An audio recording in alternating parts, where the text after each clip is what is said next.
Mega supreme hero Sai Durga Tej Vijayawada Kanakadurgamma వారిని దర్శించుకున్నారు. విజయవాడకు చేరుకున్న సాయి తేజ్కు ఆలయ అధికారులు, బోర్డు సభ్యులు, జనసేన నాయకులు స్వాగతం పలికారు.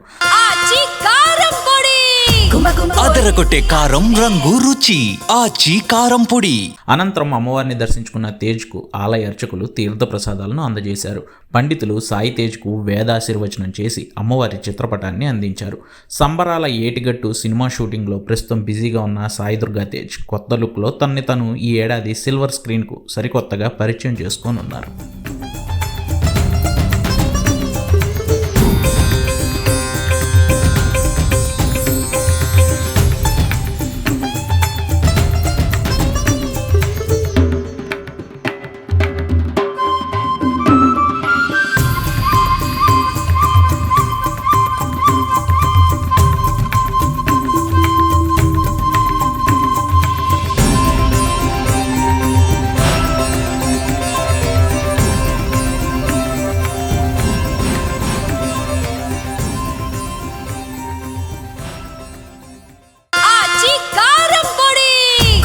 అదరగొట్టే కారం రంగు రుచి ఆచి కారం పొడి.